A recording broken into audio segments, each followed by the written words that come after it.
Really glad to see you here so that you're taking part in this very first event that WISC devoted to ecclesiastical goods within canon law. We know that we will be undertaking different initiatives that have already been planned, and we would like to invite you to follow everything which is being published on our social media, on our website, so that you can be up to date about all the events that will be taking place. First of all, a short introduction. My name is Claudia Giampietro. I'm working at the UISG, and as a canon lawyer, I'm supporting the work of the Commission for the Protection of Minors and Vulnerable Adults, which is an office that has been recently set up here within the UISG, and also within these field will be undertaking a series of training and formation activities that we are inviting you to follow. So today's topic is the management of ecclesiastical goods. And we would like to remind you that the congregation and the society and the bodies involved, they held a meeting about economy in support of a contemplative life. And within this framework, we would like to reflect on the different questions raised by the superiors general and by other counselors. And we would like to initiate a common reflection, and if you have any comment or doubts, please feel free to share them, because your participation is really enriching for today's meeting. And now I would like to give the floor to my colleague Patrizia Corgante, who's going to introduce the speakers. Thank you, Claudia. As you can see, the UISG is always busy with new activities, and we're always trying to respond to the needs of our sisters. As Claudia said, we are online and we are here on site as well in this very room. And then after our speakers will help us reflecting on this topic, we'll give time for comments and questions, both for the participants here on site and those who are attending this workshop online. We always start with the prayer, as we generally do. But first, I would like to introduce the speakers before we move on to the pair. So I think you probably already know them because they're quite famous. We have Suora Annunziata Remossi, and she's the head of the governance office of the Department for Consecrated Life, and she's taking care of the Office of Ordinary Governance and of the Administration of Goods of the Institutes. And then we also have Sister Simona Paolini, and she's already held some webinar workshops we hold here about canon law. She's a Franciscan missionary of Child Jesus. She's graduated in law and in canon law, and she's specialized in the law of consecrated life. She teaches different universities, and especially she's been working with the dicastery for the masters of consecrated life. Thank you and welcome to be here, and thank you for accepting our invitation to reflect upon this topic, as Claudia said, and it's a topic that many congregations are dealing with, that is to say, the administration of goods without losing sight of charism. So let's start with a small prayer. We chose two quotes by Pope Francis. I'll be reading them very slowly so that translation will be provided into the different languages. And at the end of this prayer, I'll be reading three questions upon which you can reflect, both for those who are here on site and those who are following from home. You don't need to reply, just a series of questions to reflect. Even the building of a church or its new use are not operations that can be treated only in terms of the technical or economic profile, but which must be evaluated according to the spirit of the prophecy. Indeed, these bear the testimony of the faith of the Church that welcomes and values the presence of the Lord in history.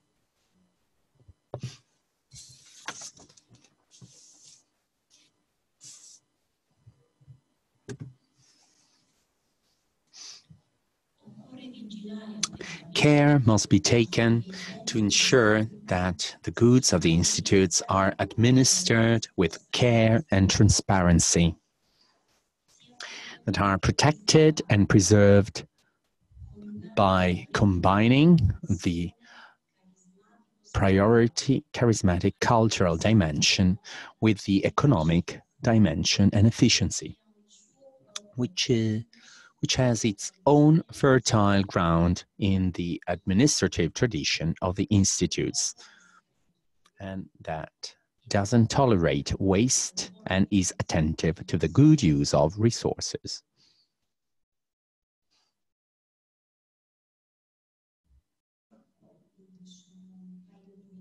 I'll leave you a couple of minutes in order to reflect upon these questions.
Vi invitiamo a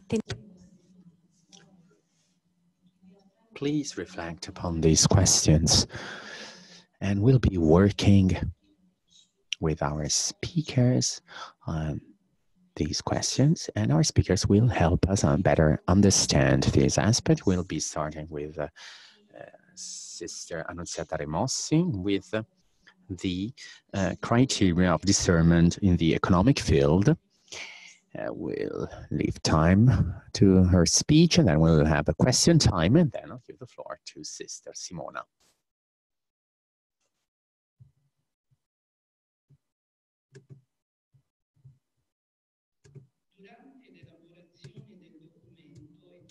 During the elaboration of the document, Economy of the at the Service of the Charism and Mission, the choice was made to offer criteria of discernment that could help institutes and societies consecrated life to rethink the economy in fidelity to the charism. The criteria for discernment are God, the gospel, charism, poverty, ecclesiasticity of goods, sustainability, and accountability.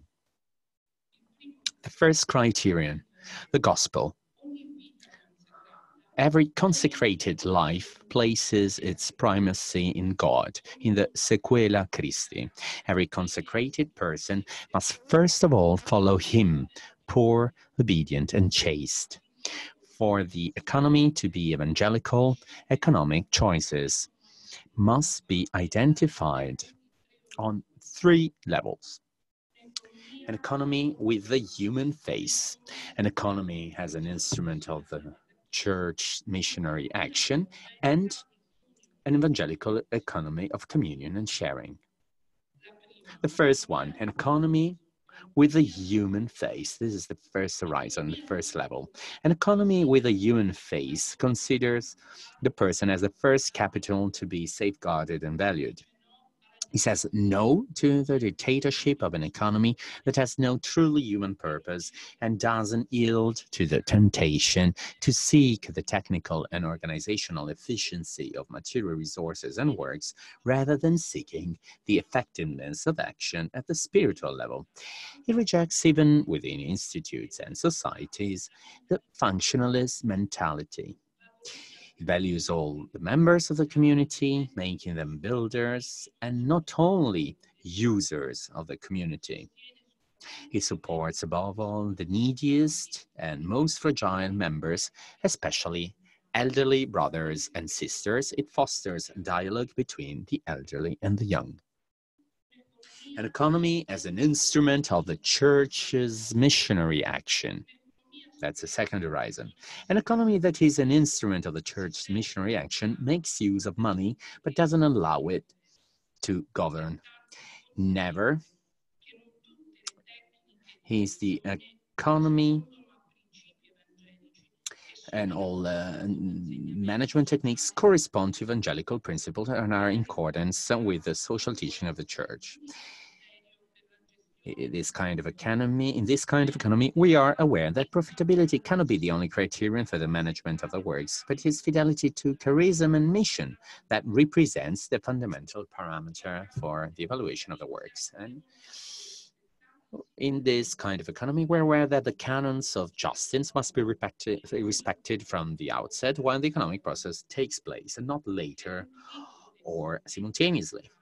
And that the use of secular instruments required for a lot of realism, especially when these instruments, they originate from an antithetical cultural conception. Each instrument is in fact the bearer of the mentality that generated it, and it tends to influence the mentality of those who use them. Third horizon, third level, an evangelical economy of communion and sharing. An economy that wants to be authentically human must make room for the principle of gratuitousness as an expression of fraternity. The logic of the gift makes the lives of consecrated persons prophetic lives, and they are capable of creating fraternity, communion, solidarity with the poorest and the neediest. The evangelical logic of the gift has to be accompanied by an interior attitude of openness to reality and of listening to God who speaks to us in it. It is of fundamental importance to establish dynamics of communion also in organizational structures so as to favor a greater balance in decisions, their coherence and consistency with charism, and to allow forms of preventive control and subsequent verifications according to the norms of proper law. Gratuitousness is also expressed in the style of relationships and in the care with which everything is done. The second criterion is charism. Charism is always a living reality, which is called to develop in creative fidelity. Fidelity to the charism is, therefore, the coherence of operational choices in a given context with the identity characteristics of the institute, which is necessary to reread the mission according to the charism in order to verify whether the operational responses correspond to the charismatic identity of the institute. To do so, we need to look at the world with the eyes of God, to know how to look beyond, to see the amplitude of God's field, giardino diventino assolute e le grandi relative. and to prevent the small things, our small backyard, from becoming absolute. In order to rethink the economy in fidelity to charism, it is necessary to elaborate charismatic plans and consequent projects. These charismatic plans and subsequent projects are part of the greatest saving project and are not entrusted to precarious human projects, and they all need to make use of everyone's contribution within a synodal path, that they do not impose themselves on history with an open vision made up of ideas and concepts, but are designs that refer to people, times, and places. And these charismatic plans and projects fit into the broader vision of the journey of God's holy people in history, which is part of an ecclesiastic journey. So we can say that designs and planning can be seen as an exercise in responsibility towards the future. This theme is a common thread of the whole document because it's not the management and administration of goods that it is at stake, but rather the mission. The third criterion is poverty. A responsible austerity, a healthy humility, and a happy sobriety encourage detachment from a proprietary conception of goods, express the use of the goods that are their own, and generate a special willingness to listen to the cry of the poor of all time and the new poor. Jesus lived a poor and nomadic life in which he revealed an unconditional trust in the Father.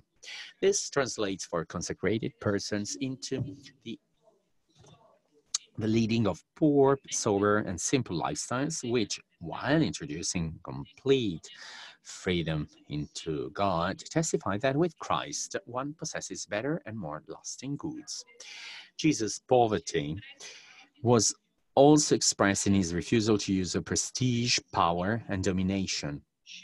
Choosing poverty means deciding for a style that doesn't flaunt, that renounces power and one's own gain, which is above all trust and abandonment in God.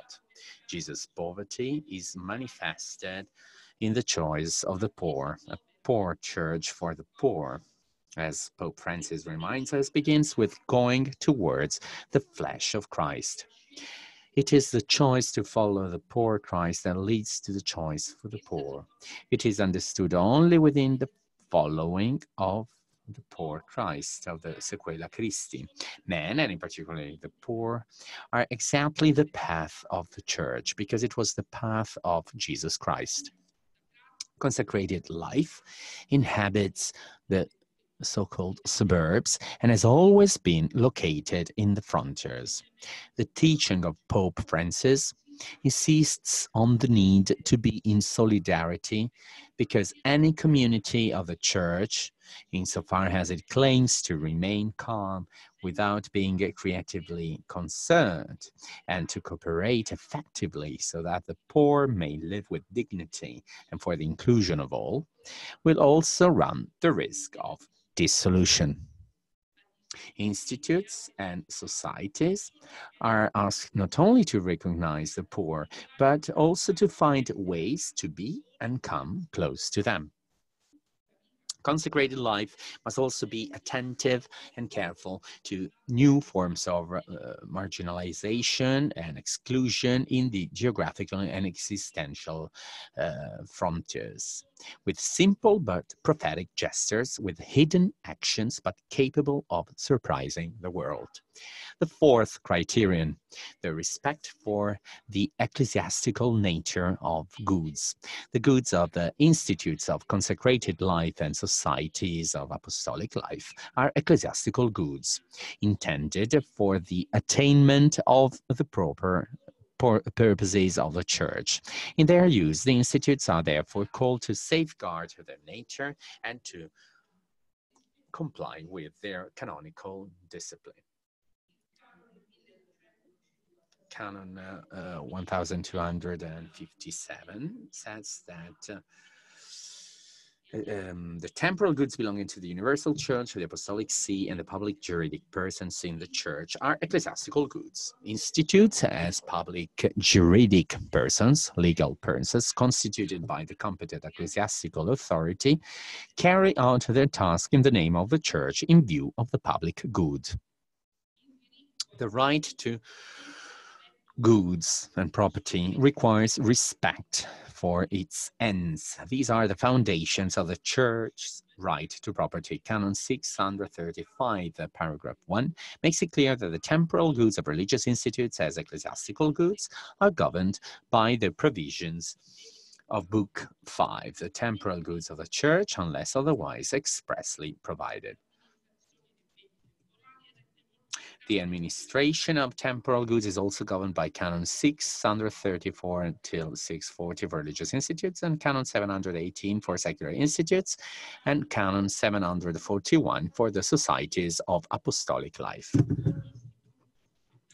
Every institute and society, moreover, must establish suitable norms regarding the use and the administration of goods. The guidelines provide for institutes and societies that manage socially relevant works, which the Superior General with our Council may also adopt, and offer operational indications within the framework of the charismatic plan and the economic directorate. When goods are disposed of or alienated, except in the case of their transfer to other public juridic persons, they leave the ecclesiastical patrimony. For this reason, the sale must be the last solution after due attempts to avoid it. Financial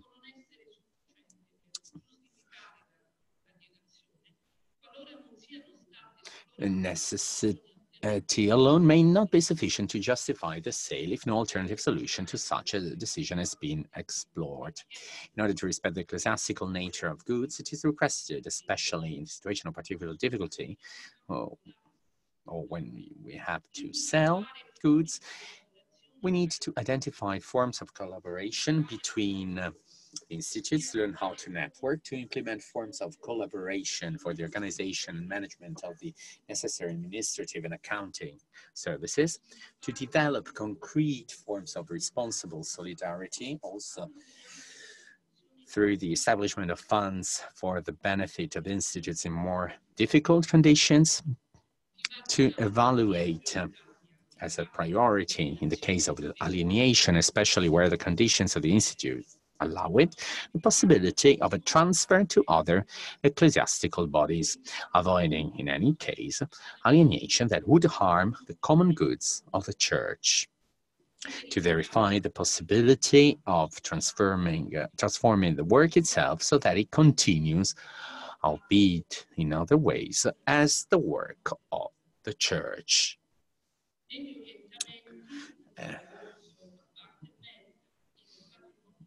Attention is focused also on stable patrimony within the guidelines. The stable patrimony must be composed of immovable and movable property that guarantees the subsistence and the existence of the institutes, the provinces, the legitimately erected houses, and ensures the fulfillment of the mission. The following are part of the stable patrimony: the goods forming part of the foundation dowry of the institution, the goods received by the institution itself, if the author of the donations established so, and the goods destined by the institution itself. The stable patrimony must be determined by legitimate allocation.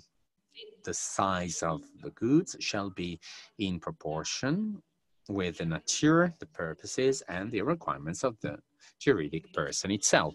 Proper law should therefore determine whether the allocation of goods to the stable patrimony is the responsibility of the general chapter or of the superior general with the consent of her council. In the same way, one's own law concerning the goods of a province or a house should determine whether the assignment of this allocation is the responsibility of the provincial chapter or the similar assemblies, or of the provincial superior with the consent of their council, and whether it is to be confirmed by the superior general. Fifth criterion, sustainability.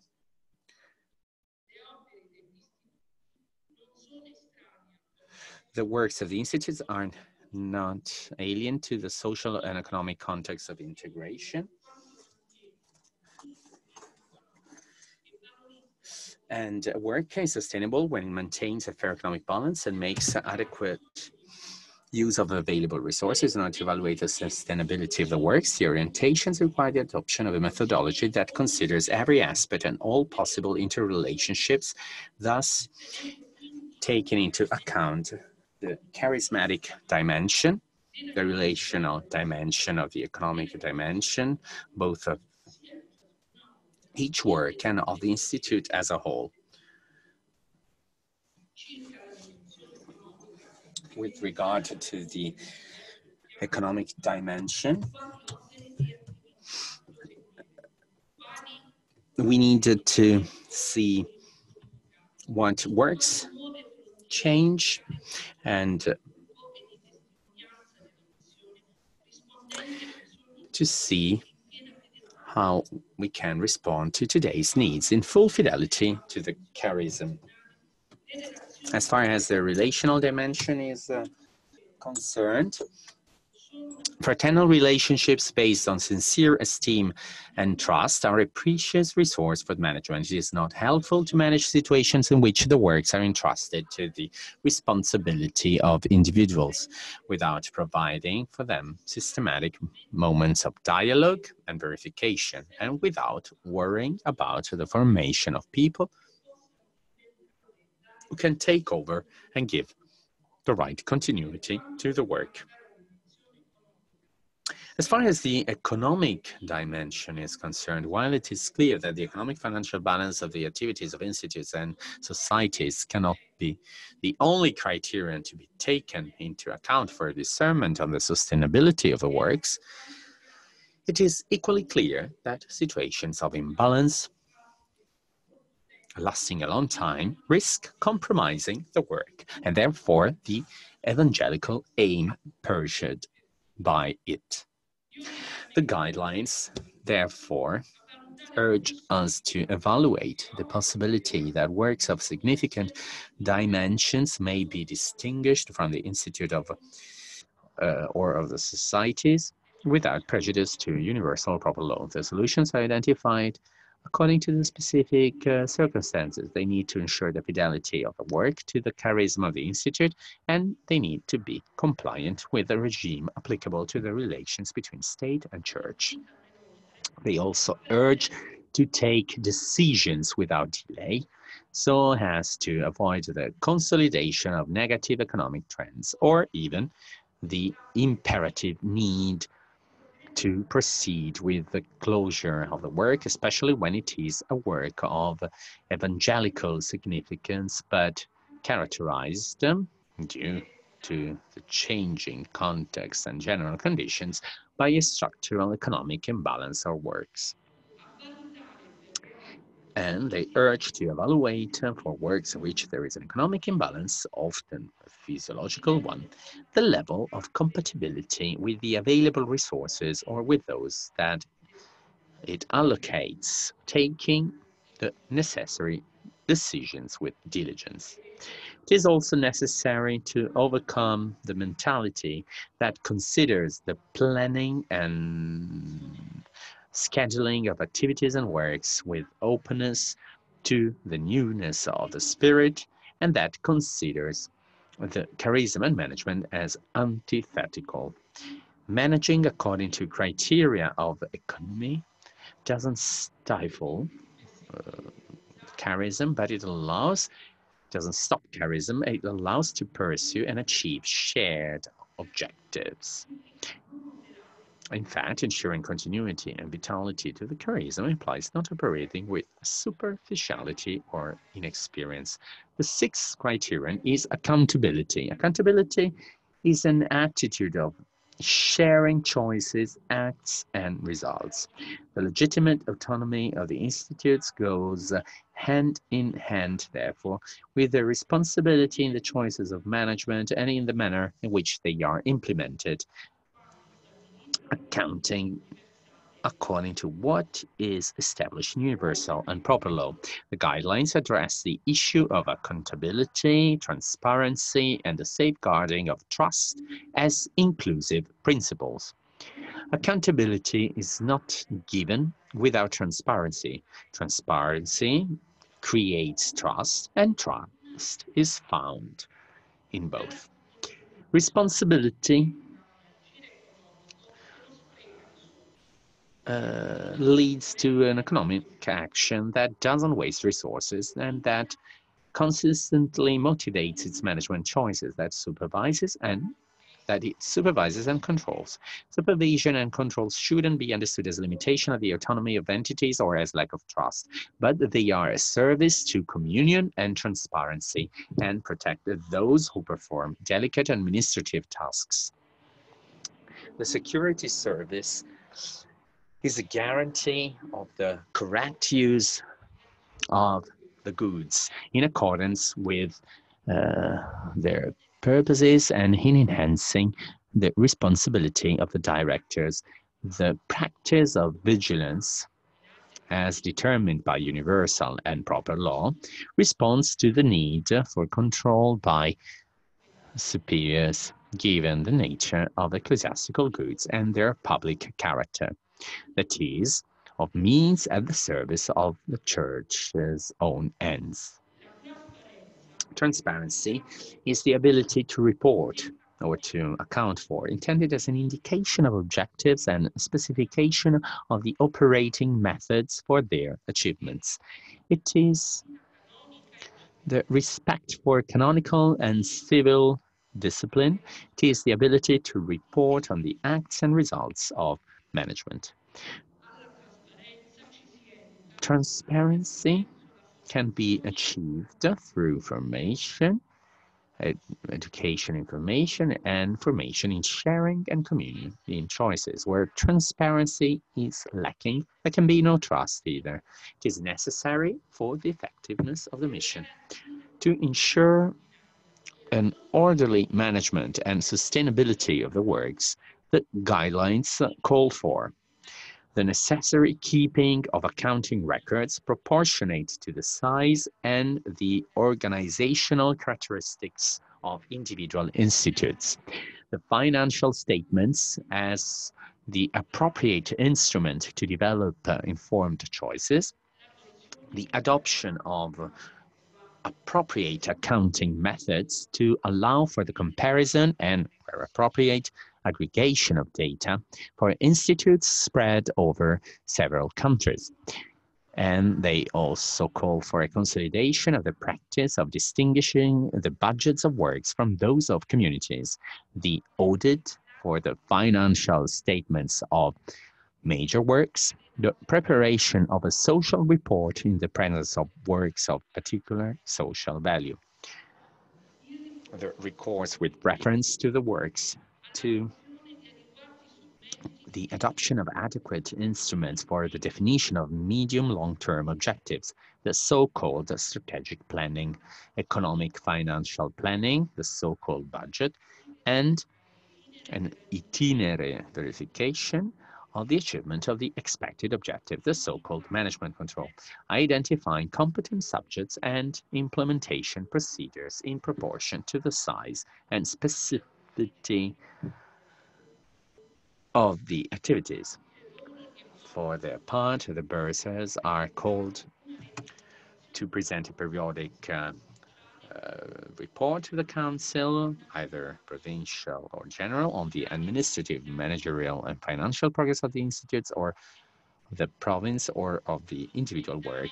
They also are called to document in a manner that complies with the legal requirements of the civil law of the places where the transactions and contracts are carried out.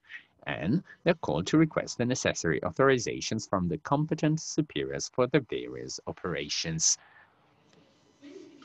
So these are the 6 criteria that the guidelines are offering for an institute to be able to make some economic choices so that economy becomes and is at the service of charism and of the mission.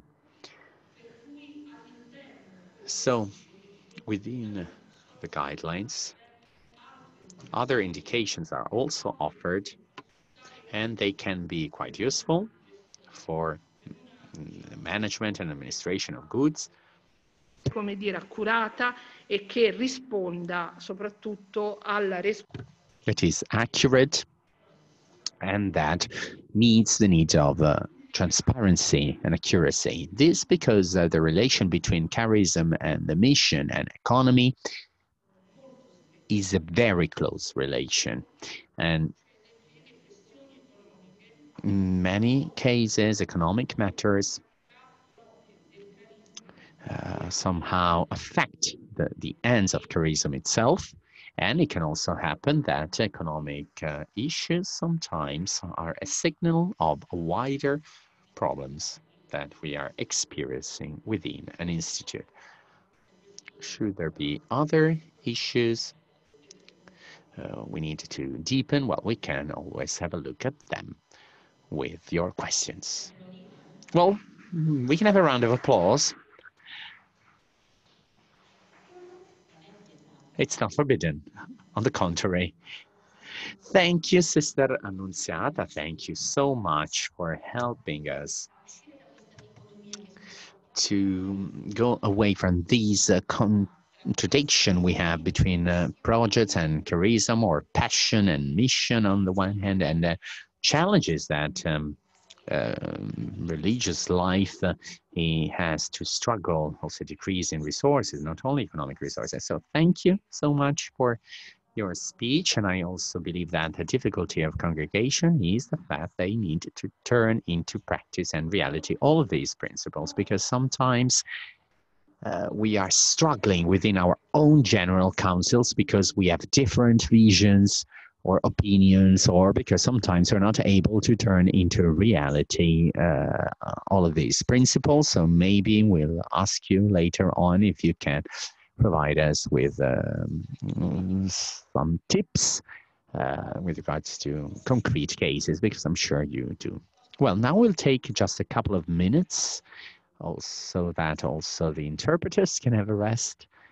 And I would like to ask you, well, maybe, well, if you want, you can also discuss among yourselves. So for those who are sitting here on site, and the people who are following us online, they can have a look at their notes, and they can ask their questions to Sister Annunziata. Thank you.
criteri.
Non posso bere l'acqua.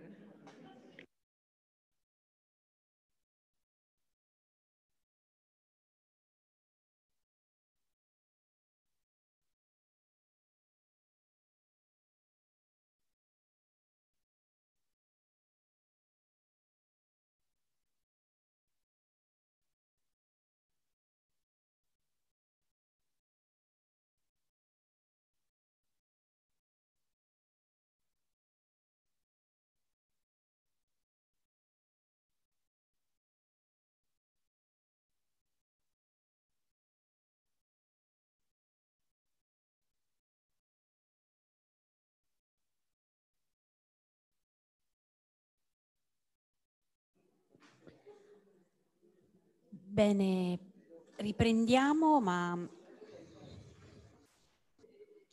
consultando. Let's resume. And talking to Sister Annunziata and Simona, we thought that we could postpone questions and comments to a later stage because Simona will probably already sort out some of the doubts you have, and later on we will have a few minutes for comments and questions. And you can also write on the chat because my colleagues, Florence and Teresa, can always forward me your comments and doubts and questions. And now I'll give the floor to Sister Simona, who's going to deliver her speech. She's a bit worried. No, I'm not. Good afternoon. Yeah, we thought that we could postpone questions to a later stage because especially while we were talking about the possible steps we can take to turn into all these beautiful principles and guidelines into practice, then it immediately occurred to me that facilitator, or a very important tool we can use for a transition from a general understanding or theoretical understanding to a practical implementation of this principle of discernment is the matter of proper law.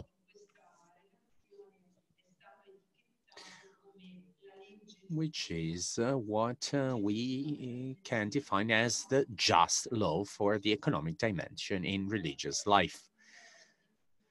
Sister Annunziata said that all these criteria of discernment and these provided guidelines aim to be some suggested indications by the congregation in order to manage in a careful, accurate, transparent, responsible way the economic matters in the light of charism.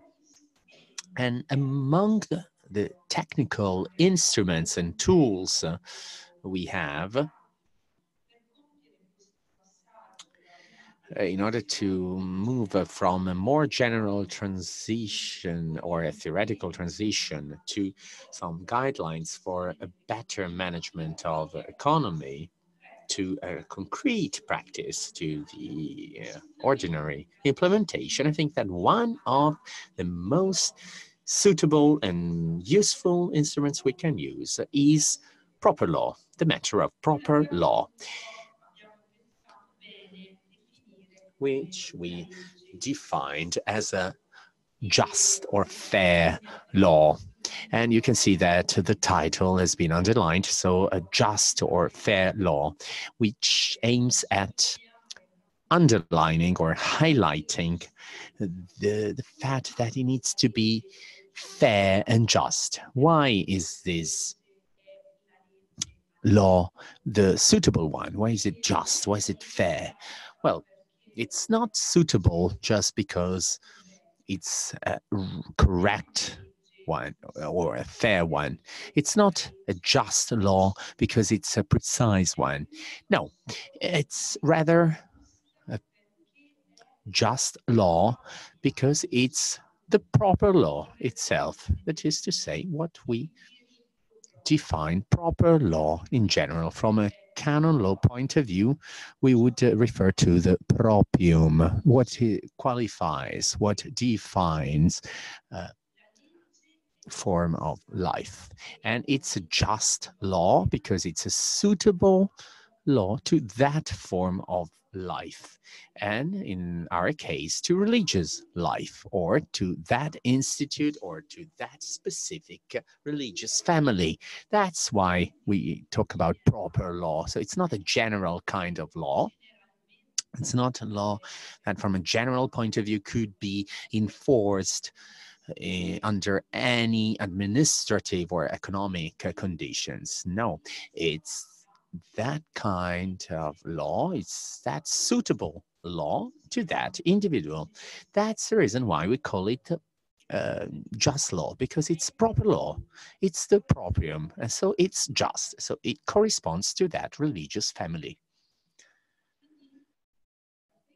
So the first distinction we need to make with regards to these economic management is that we need to have a just law, and it's a just law because it's a proper law. So another question we should ask ourselves is, what does the church mean when it talks about proper law? And we are canon lawyers, so we use the code of canon law, which is an instrument that can better help us. Other people would have used other instruments, and as a canon lawyer, of course, I'll resort to the code of canon law, which provides us with a definition of the proper law in two different canons. So it's canon 587 and canon 598. And I would just like to highlight a few words that would need a whole webinar by themselves, because it's two very complex and complicated canons. First of all, we need to say that we are dealing with norms that are common to all institutes of consecrated life. So this is a definition applying to all of our institutes. And how can we define this proper law? So that we defined the just law. Canon 587 immediately starts in a very direct way with this very clear expression: to protect more faithfully the proper vocation and identity of each institute, the fundamental code or constitutions of every institute must contain, besides those things which are to be observed as stated in Canon 578, which is the canon defining the patrimony, that regulates fundamental norms regarding governance of the institute, the discipline of the members, incorporation and formation, and the proper object of the sacred bonds. And what is particularly interesting is to see how the Code of 83 refers to the governance of institutes. So in that part, it includes subjects, that is Superior General with their councils, but also the whole part concerning the administration, the economic administration of an institute. On this second slide, I thought it was interesting to see how we attach important to the word custodire, protect, where we can better express the end of proper law. So what's this proper law? What's its aim? To protect. What? What are we protecting? Be careful. We are protecting vocation and identity. And careful. And how? Well, to protect it more faithfully. So with dedicated attention. So proper law is in order to have to protect more faithfully what we are. So both our vocation and our identity for what we defined as the charism, the patrimony. There is also another canon that highlights what the value of the proper law is, and we are talking about Canon 598. Also, for this, we should have a whole webinar, and it's quite interesting. It's one of the last common norms for all the institutes of consecrated life. So the legislator already defined in a very precise and accurate manner what's the fundamental principles of consecrated life. And in the end, in order to somehow sum up the whole thing, he says, watch out. All members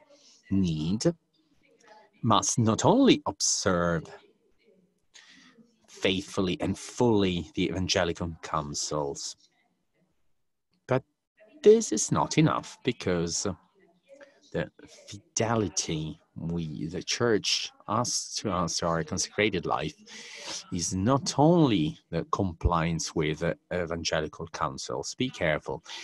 It's also arranging the life according to the proper law,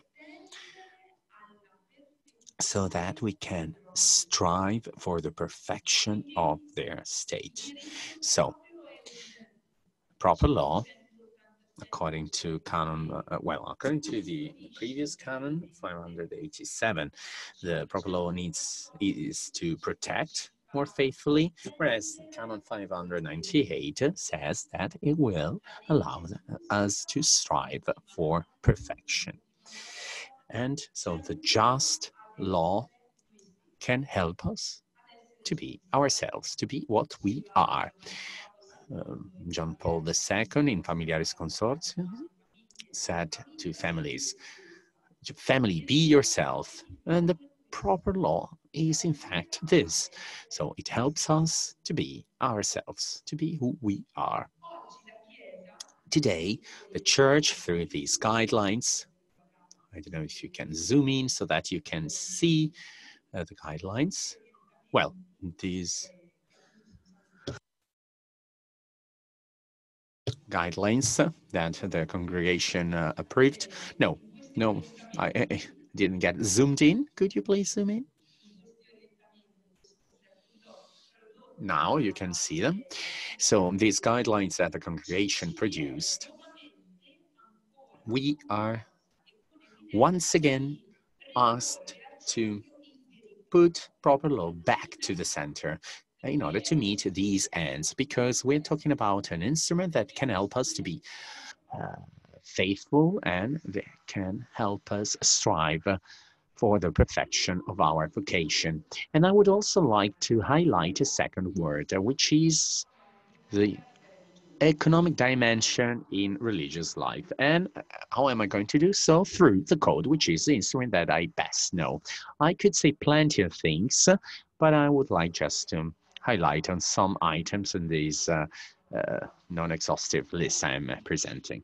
So we are,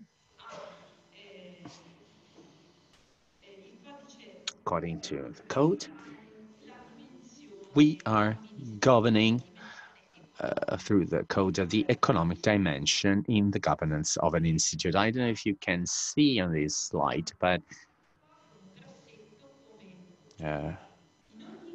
we highlighted how in each canon we asked to organize and manage the economic dimension, how in a proper way. So the management of goods need to foster, protect, and express which poverty, the poverty proper to it, our proper poverty. According to the canons in each institute, there needs to be a finance officer constituted according to the norm of proper law. 638 says that ordinary administration within its limits and manners needs to be established according to the proper law. And once again, all institutes need to manage their goods in the measure and according to their ability, how? In a proper manner. So we're always finding this term, proper, according to their proper law. So the economic dimension, and Sister Annunziata highlighted this many times, so the economic dimension for us, in fact, is very concrete in a very specific, in a very ordinary way to live and experience our charism. Pope Francis, at the end of the year dedicated to consecrated life, gave us the 3 words of proximity, prophecy, and hope. But what's interesting is that when he speaks in a very concrete way about some concrete steps in order to live this prophetic dimension, he's referring to the administration of goods, so economic administration.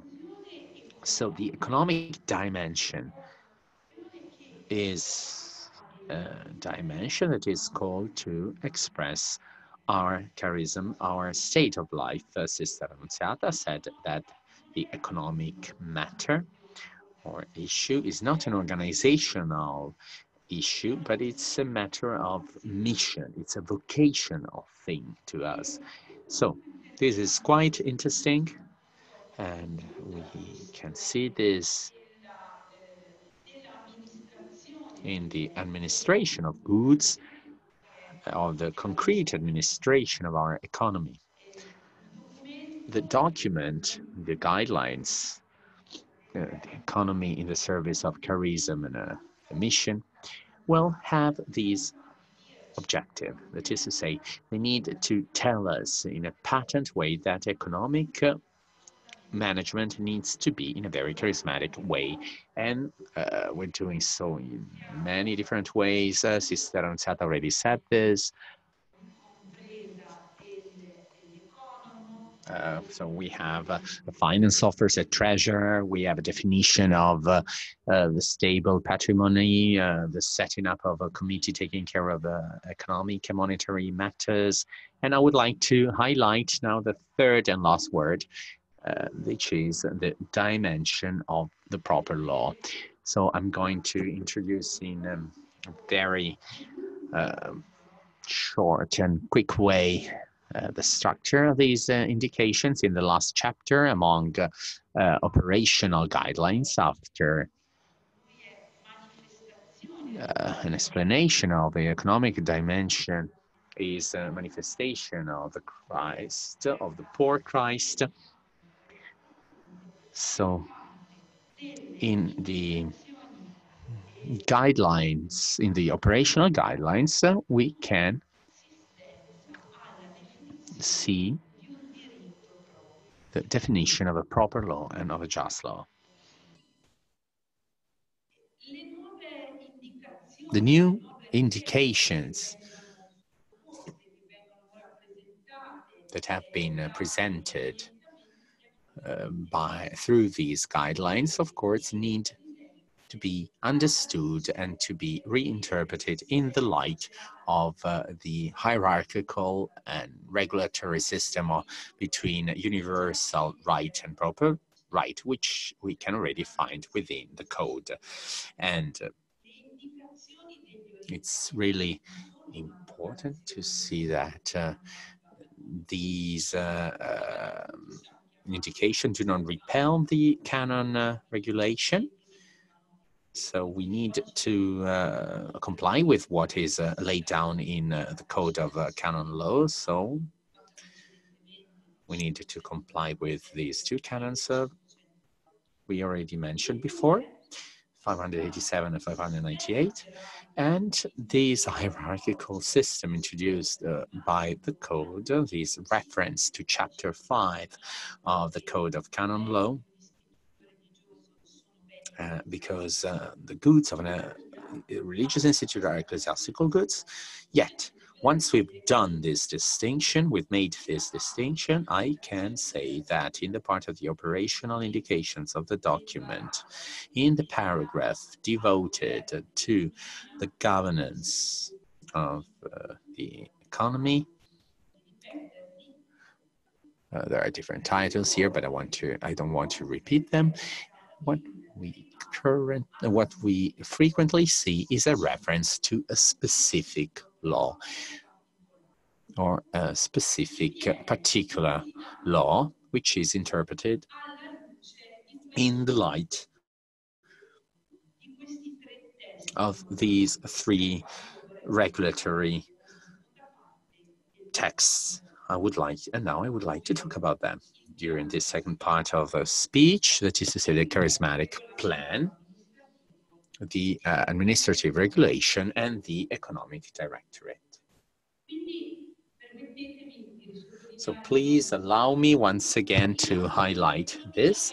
So within the field, the economic field, we have the Code of Canon Law. So we are always referring to the whole regulation we currently have in the code as far as the economic management of goods for an institute of consecrated life is concerned. And then the whole of chapter 5 dealing with ecclesiastical goods. So we already have these two universal regulations, and on top of that, on top of these universal regulations, we need to add our proper law, our fundamental proper law, that is to say our constitutions, our rules.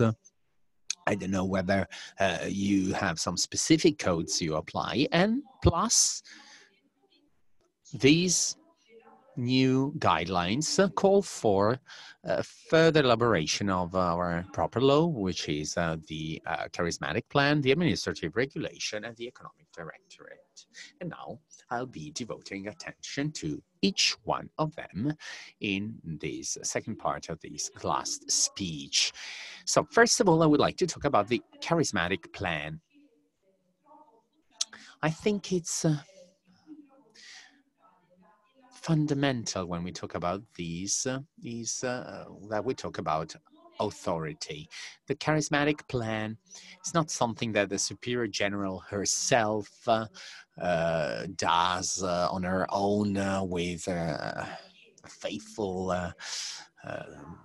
assistant. No, well, the subject that is coming up with a charismatic plan, that's the general chapter. And as we know, the general chapter, based on the economic norms, is the subject that is called to fulfill a project updating charism. So who is the subject? Who's the person that fulfills the accomodata renovatio? So the creative fidelity. Who's determining the creative fidelity of the Institute? That's the general chapter. And I don't think it's just a coincidence, because, well, I'm not a member of the congregation, so I'm not giving my own interpretation or a general interpretation, but please allow me to say that this subject has been chosen just to say that even the charismatic plan is a form of updating our charism. If the subject that is called to update our charism is the general chapter, and if that subject that can fulfill the charismatic plan is the general chapter, then allow myself, but it's my own interpretation, I can say that apparently, according to me, this charismatic plan is part of the updating process of the charism, right? So I think this is very interesting. So this is the authority. That's the subject. And so what does it need to do? Well, within a path of ecclesiastical community. So that's not something that the superior general does. No, he does or she does that within a project of ecclesiastical communion, discerning God's will, elaborating a shared vision or a synodal path where we want to update and to make it up, to make our charism up to date, so in line with the current historic framework. And in the light of the charismatic plan, we define a wider horizon where we can have some legitimate acts from an economic and administrative point of view. That's the charismatic plan. But guidelines do not only make reference to the charismatic plan. As a matter of fact, they also refer back to an administrative regulation. And in this case, be careful, because the administrative regulation is entrusted upon a competent superior general and to his or her council. So the administrative regulation is considered as a possibility. So it can be adopted if convenient, whereas the charismatic plan is no choice, and neither is the economic directorate. So the objective of the administrative regulation is that of allowing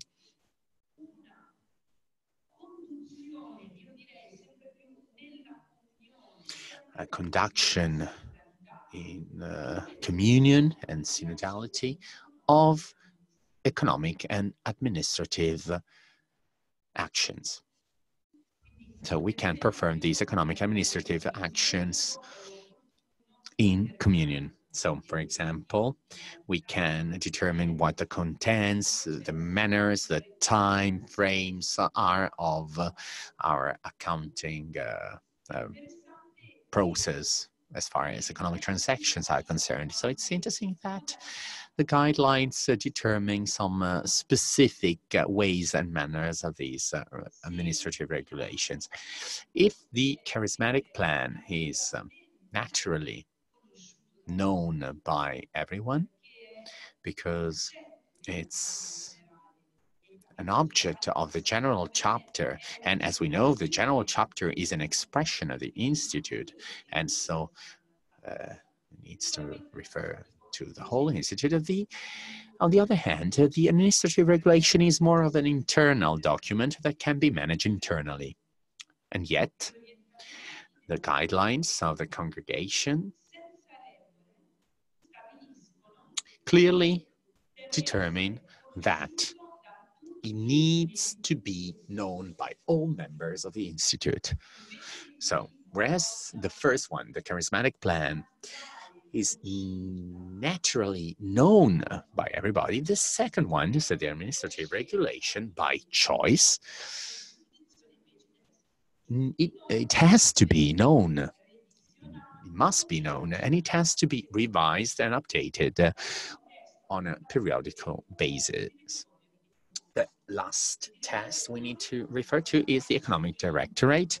And as far as this point is concerned, I will repeat once again that the authority taking care of it is the general chapter. So I would like to highlight this.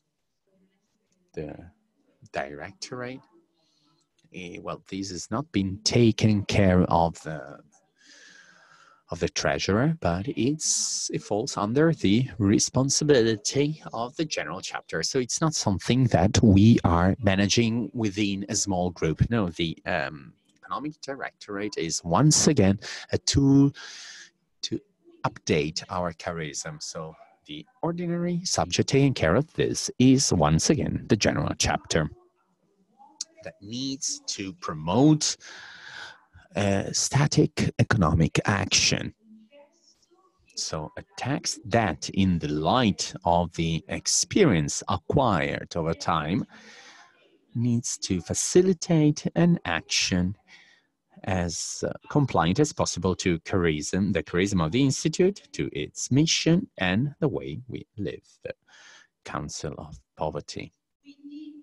So it needs to be compliant also to that limitation and to that dependence that we are called to live, that is to say, the vow of poverty. So I thought it was important to highlight these three texts, and I think they give us a very concrete possibility to have these prophetic reading and interpretation of administration and of the management and administration of goods. And I would like to finalize by saying this. I think it's really nice. I think that these texts and these guidelines, they put forward some ideas, some guidelines indeed about administration and management of goods. So I don't think that this document wants to lay down in a judicial or juridical way some ways to administer goods from an economic point of view, but it's more a series of criteria that we can use as some administrative hints. It's more ways to act, new interventions, or some of them, they can be found in the canon tradition, like fidelity to the charism, the creativity with the mission, for example, the fidelity to the ecclesiastical nature of a good. But other guidelines are rather innovative, like transparency, for example, like the enhancement of more technical competences, and some of them, they are inspired by the historic framework we're currently experiencing. So I would like to finalize by saying this. These guidelines do not set with legal certainty a new regulation, but with legal certainty, they identify regulatory texts as a concrete instrument we can use in order to experience in a concrete and real way a new paradigm of management, a new economic management. That, please allow me to say so, in the light of the Laudato Si encyclical and in the light of Querida Amazonia, an ecologic economy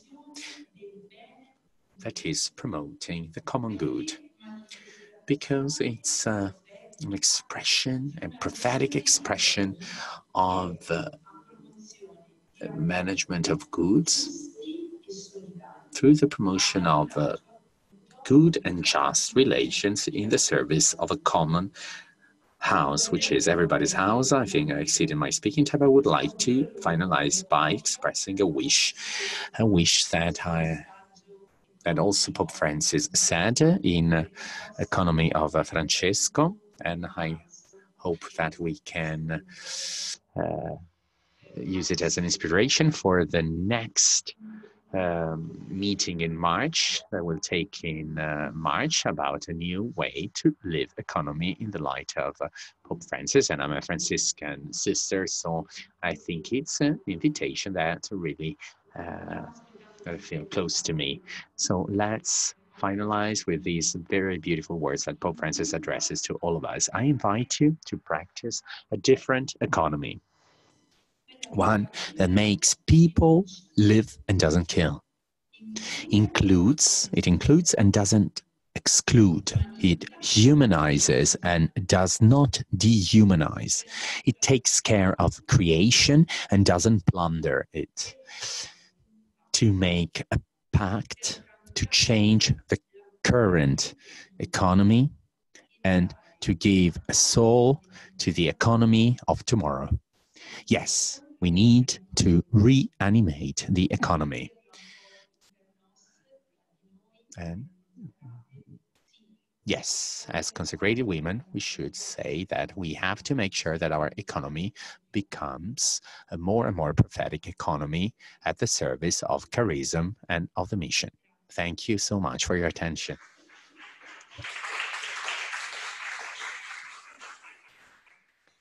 Grazie, Suor Simona. Thank you very much, Sister Simona, because you managed to put soul to a topic like laws. I think this is a gift, so we can retrieve the deepest meaning of a regulation, which is not just a dead document, but in order to just retrieve also the beauty of religious life. Thank you so much to both of you. And I think that we now have plenty of material about which we can ask questions. So I would just ask you to be patient. I'll give you 3 to 4 minutes. And people online or participants online, they can discuss this among themselves, or you can write down your questions on our chat rooms so that we can read them aloud, or, well, you can write them down here also for our participants here on site. Thank you so much.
Bene, riprendiamo perché abbiamo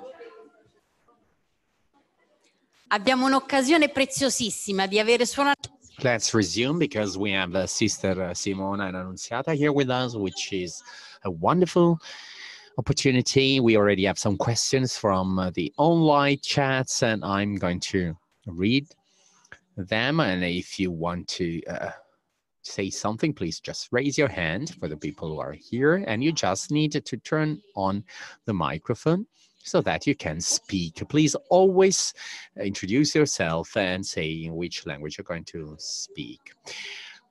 All right, the first online question we received is the charismatic plan. Can it also be understood as the project of the Institute? So let's collect a few questions. Maybe you can take some notes so that you can give us a sort of summary of the answers to these questions.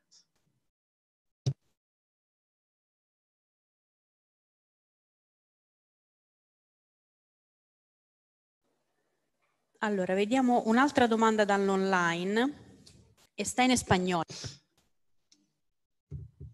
Another question from online. I think we need to educate the members of the Institute about the value and the importance of the mission, especially now.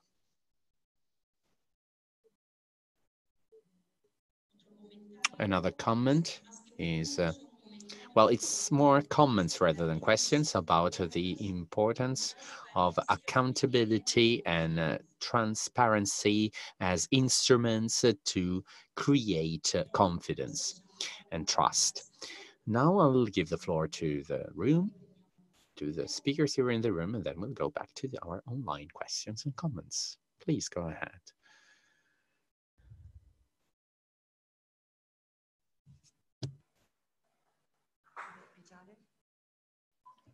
En français.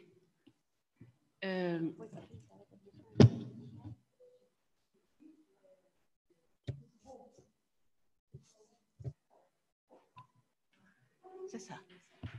En suivant following the two speeches, I asked myself, we have the gospel, we have the constitution of our congregation, we have the proper law, and we also have the canon law. But in practice, so I understood the theory, but in the practice, I would like to know, through some concrete examples, if there are, how can we articulate, or how can these three kinds of law are articulated? Thank you. Some other comments or questions, please.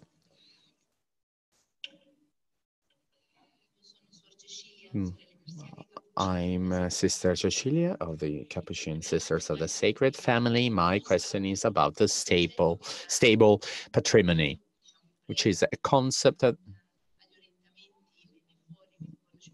that we already saw before coming up with the guidelines. We held some meetings about this situation, which we didn't consider in our institutes. We say that the stable patrimony, which has been constituted, this allocation is made either by the general chapter or by the superior general with the consent of his or her council. So I wanted to ask you, who can determine this? I think it's determined in compliance with the proper law. And how do we possibly proceed?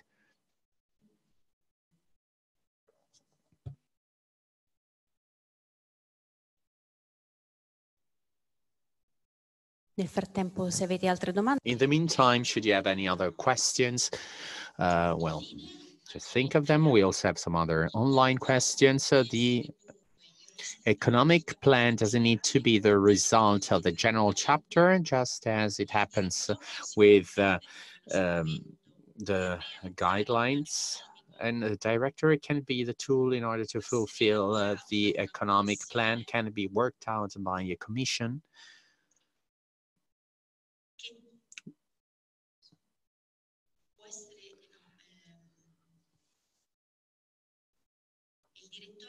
So the director can be understood as the tool to fulfill our economic plan. The question is, what kind of guidelines should we include in the charismatic plan? One in English. It's not the question, but it's a comment. I have participated in 4 general chapters and will participate in the upcoming one next year. At this time in the life of our institute, we need to focus on the essentials, and I hardly see how we should or could spend time on elaborating an economic charismatic plan and an economic procedures manual. If I were to make a question out of this, I would ask how some religious congregations have addressed this requirement of the guidelines in their general chapter. How much time and energy was put into it? How was it life-giving? What was the outcome?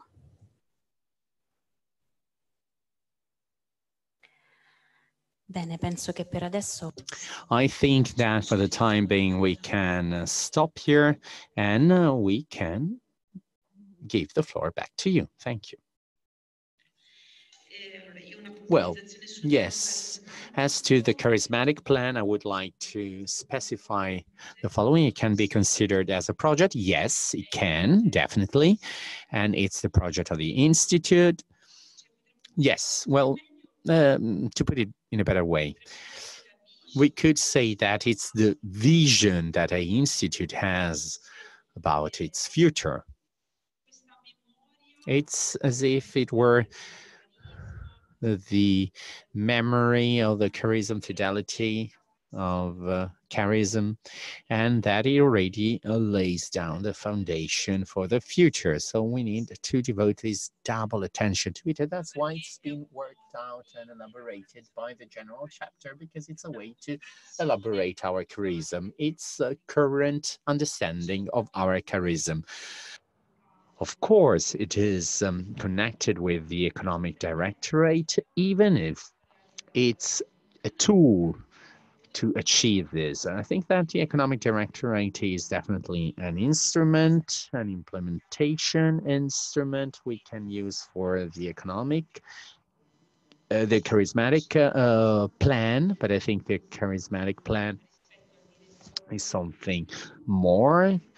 It can achieve more than the economic directorate, and I think that the directorate can also include and envisage some dimensions that we may not have in the charismatic plan. So I think there's a close connection among these 3 texts. They are 3 regulatory sources cross-referring one back to the other, and then they justify and they need each other to exist. They kind of somehow complement each other, but I wouldn't consider them in a successive way. I think that, for example, the charismatic plan is much more than the economic directorate, and that's why I think it's interesting to note that both are elaborated by the general chapter, because they should include the same guideline, they should have more or less the same objectives, but as literary genres, I think they should be considered as 2 different things.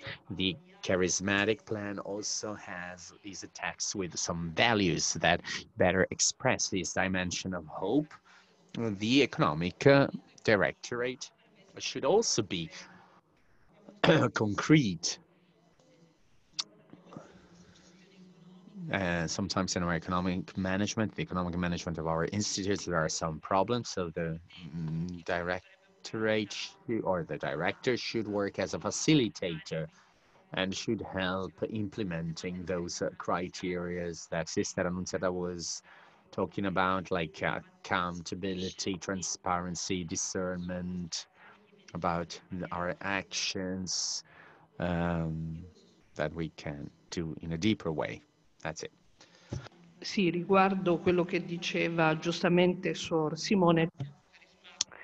As Sister Simona said, this charismatic plan is a future vision of the Institute. Each chapter should wonder about what's going to happen in future years. So sometimes we realize that some institutes fear the future because they see a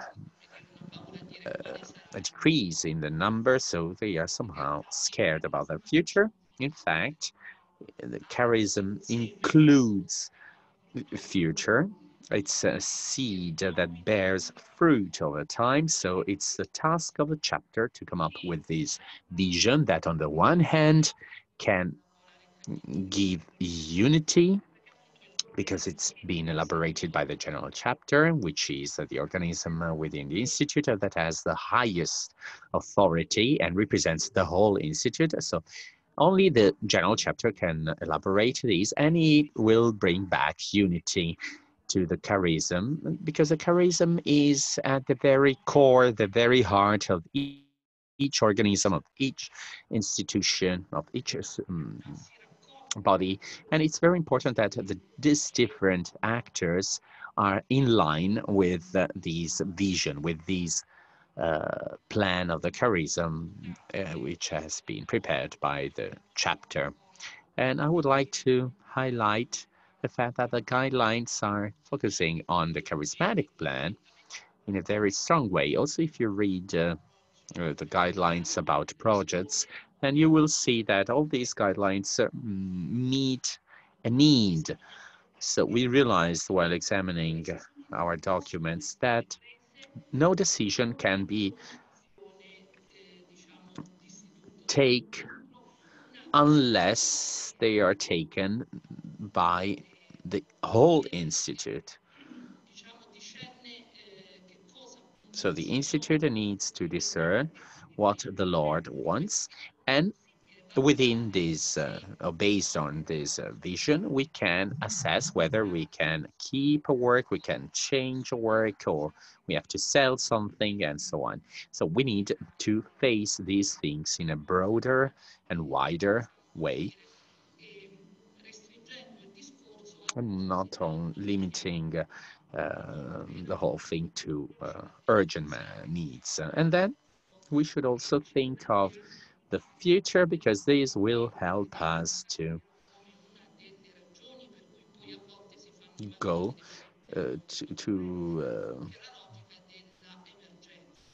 to base ourselves on the logic of urgency. Sometimes institutes run after problems because they have to struggle with problems, with difficulties, and they need to solve them at that moment, at that very moment. In reality, some of these difficulties could have been avoided or could have been stopped before if we had a long-term project, or we could have solved them beforehand. Just think of, for example, before I was referring to the fact that a work which is in economic imbalance, which has been in economic balance for a long time, cannot go on like this. So when we are faced before these situations, on the one hand, it's true that a work that is suffering a loss, well, this cannot be the only criterion whether to continue or not with that work, because we have to base ourselves on the gospel. But if from an evangelical point of view that work is fruitful, then we need to understand what the reasons for that loss are, and we need to find some solutions allowing us to avoid that the economic imbalance can upset or can affect the work, and so the mission or the aim of our mission. And we can do this in a not improvised way. We do not have to improvise things. We need a discernment process. So a chapter needs to elaborate a vision, and based on that vision, the chapter will make its economic choices. If we do not have this vision, that economic choices won't be the right ones. Yes, and these calls for formation. There was a question about formation, about the economic formation. We need some education about economy. Both this document and other guidelines elaborated by the congregation highlight the need also in formation and also in initial formation, the need for education. We need education. We need a formation within the economic field. And it's important to understand what are the relations between among goods, and in order to better deal with the technical and administrative issues.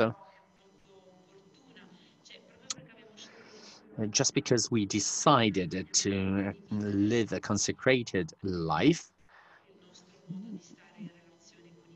so we decided for redemption of of some goods, but this redemption cannot be limited only to something theological or something theoretical. We need to take concrete steps, and we need education to do so, because we come from a cultural context, and we are in a cultural context that doesn't educate us to this kind of management. In the last slide I was reading before, Pope Francis asks for a new way to do economics.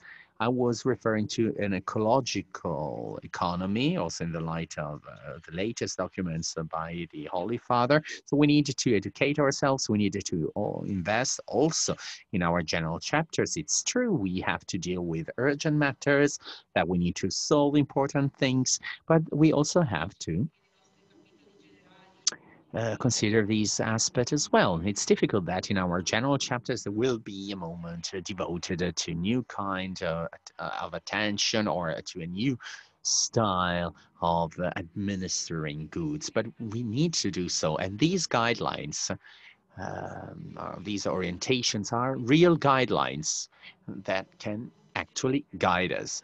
So it's not a compulsory text we are talking about, but still, being a guideline, we have some guiding principles that we can stick to, we can comply with.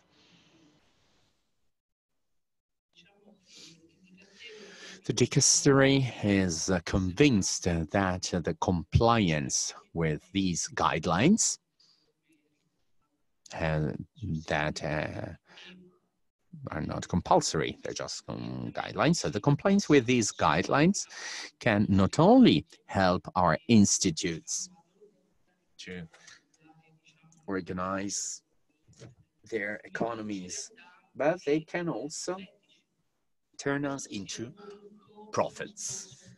So that's why when I started, I said, well, the dicastery does not only want to give operational guidelines, but it also included 3 chapters about Christ, of poor Christ, or chapter about consecrated life,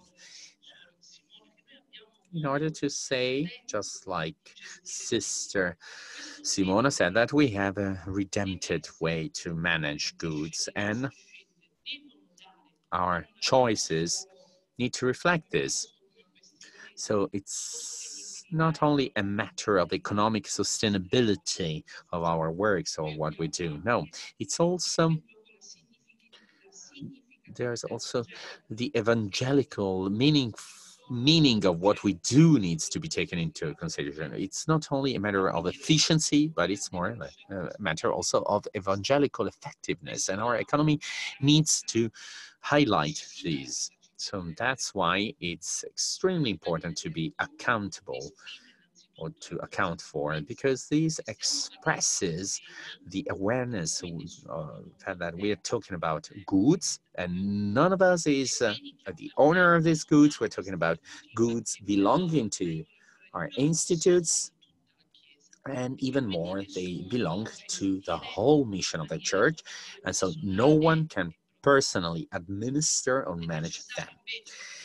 What is necessary is to manage them in a responsible way, perfectly knowing the reasons why we're making some choices rather than others, and in a responsible way as to the choices of management about them, and especially the importance of transparency and or accountability. That's why the reason why we need planning, budgets, estimates, final balance sheets, and so on. So everything that we can use to see economy not as something personal or technical, but economy as something through which we can implement the charismatic choices of an institute. So the need for us to educate and its realities we need to educate ourselves too, and the guidelines highlighted this, and indications highlighted this. The evangelical credibility also is also based on the management of goods. So we needed to manage goods for them, for the evangelical message to be perceived and to be clear. So this calls for transparency, this calls for responsibility, and we're convinced that transparency and responsibility will lead to trust. And where is trust, then we can have responsibility and transparency. So it's 3 inclusive principles according to the guidelines. So they need to be present, they need to be there. That's necessary. We were wondering how to manage this hierarchical system of the code of the gospel and so on. The guidelines. So there should be no authority or hierarchy, because well, the main ingredient should be love. So the gospel is love. So there's no contradiction between these among these 3 texts. They somehow complement each other. So the gospel became, since the beginning of the church, it turned into a canon, into a norm, into a way of living, and more specifically, the gospel also was expressed through the way we manage our behavior and our relations among ourselves. So there's no contradiction among these realities, because the code and the proper law, they are subject to the approval, which is a judgment that the church does to say, okay, we approve this because it is compliant with the good news of the gospel.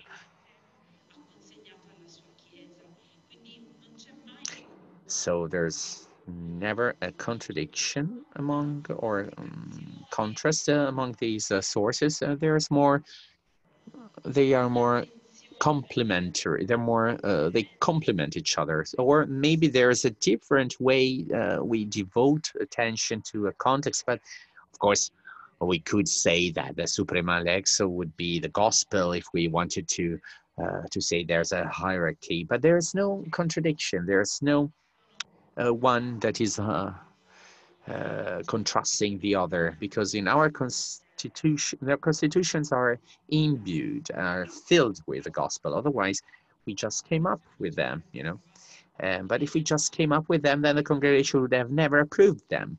So the fact that we received an approval as to our law, that's a guarantee that that law is compliant with the good news of the gospel. So there's never a contradiction or an opposition among these 3 texts.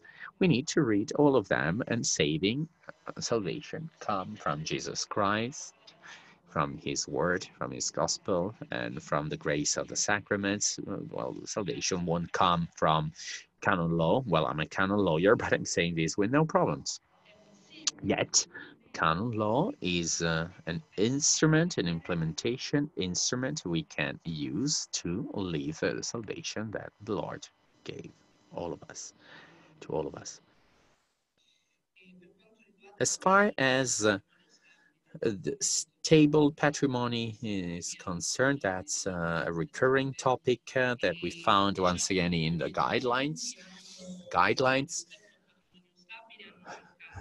As to the stable patrimony, tried to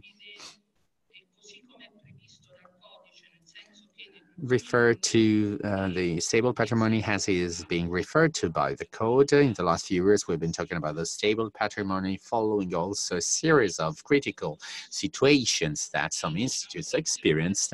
Then the interpretation of the stable patrimony was the following: should something happen, I still have a warranty or a guarantee. In fact, the stable patrimony is present in the code, but not in this sense, but has those goods that need to guarantee the life of and the mission of an institute, but not because this institute is supposed to experience a critical situation. Also, the stable patrimony is part of the mission of an institute and needs to be in the service of charism and of the mission. Who needs to determine this? Well, the guidelines will leave it up to the institutes to decide whether it needs to be the chapter or the general council to take this decision, and the superior general with the council, I mean. And this because we have a wide variety of institutes, so when we elaborate documents like this, then you get a universal overview of consecrated life with different institutes because they have different sizes, different charisms, and so on. And so we realize what the need of a law is. So it's the proper law because it's a just law because it's as if it were a tailor-made solution, and I need to know myself what the right size for me based on my height, just to use this metaphor. And also we also need to move within the context of this hierarchy of the gospel and of these different regulatory sources, and each one of us is called to elaborate their own economic directorate, and it will be you who have to take this decision because each institute knows what its mission and gift are, and so they can say why that choice is the most suitable one. So this choice needs to be taken by be made by through proper law. So the guidelines just offer a series of criteria, and then it's up to each and every of us to elaborate their own law that needs to help them to fulfill their own mission. If the directorate can be elaborated by a mission, there was this question as well. Well, generally, the texts within institutes always start from small committees and commissions, but it's necessary for the directorate to be shared and to be approved by the chapter. So when we talk about the economic directorate, this is a different.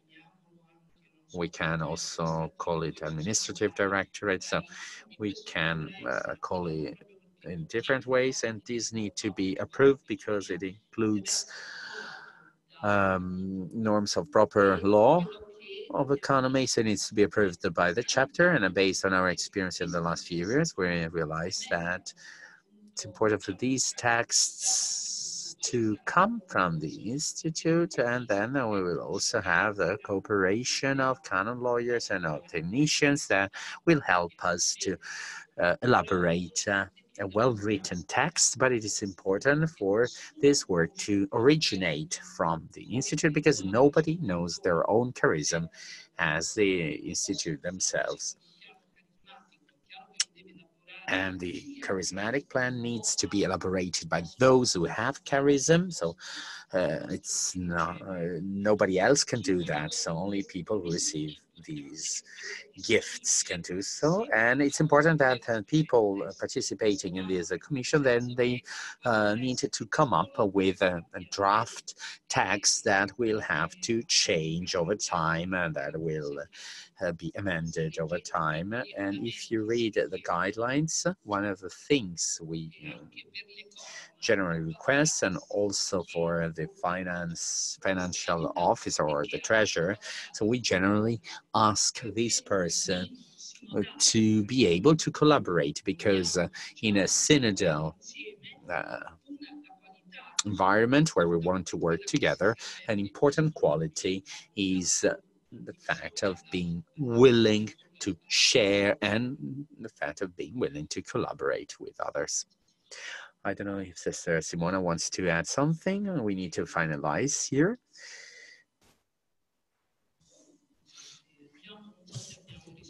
And I don't know if we answered all questions.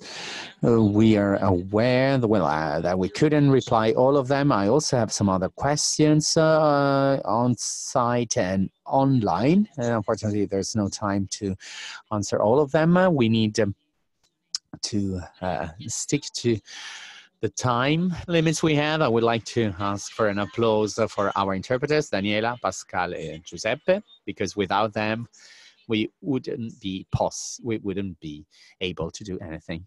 Thank you for listening to on my part. Thank you to Sister Simona Annunziata for sharing your experience and passion. Thank you, really. Thank you so much. I think we have still so many questions pending that we'll need to invite you once again. What do you think? This is a very interesting topic which raises plenty of questions. Well, as you know, we record our meetings and they are available to everybody. So you can always forward them to your community. So you can find it in 4 languages on our YouTube channel, or you can write to me so that I can send you the link. Those who enrolled will directly receive this link. Please also do send us some suggestions about topics related to canon law you would like to face or to deal with, because, well, we would like to know with your liberty, please do so. And if we can meet your needs, then we do that with pleasure, especially as far as canon law is concerned. That for the UISG is funded by Conrad Hilton Foundation. And it's fundamental for us because it allows us to provide many formation and training courses. And please follow us on our website, because in March, as a challenge for the coronavirus, we have plenty of events online. Some of them, we have really plenty of events about women, about interreligious dialogue in preparation for these 2 topics raised by Pope Francis, economy and education. So we will provide you with tools and meetings to have a deeper insight and to talk among yourselves. I don't know who was with us last Friday, but we presented this beautiful documentary film in English, Italian, and Spanish. Wells of Hope. It's the very first interreligious project of women against human trafficking in the Mediterranean area. And I'm saying this because we're really proud of that. I'm excited about this because we do not only talk, but we also do. We do not only speak, we want to do. Because religious women, they answer with words of hope to help women, especially in Jordan, Syria, and in Lebanon, who fall in the hands of human trafficking for different reasons, not only sexual reasons. Marilde My beautiful colleague is here, and she's got copies of this video that you can see. You can also download it from online with a small donation. All the money the funds will connect will go to the Talita Kum in Africa and Asia, but you can also buy them here. And Marilda will be here just around the corner to give you more information. Thank you so much. Thank you once again to our speakers, and thank you to the participants, and thank you for everybody for your participation and your patience, and thank you. Thank you so much also to our online participants. Thank you.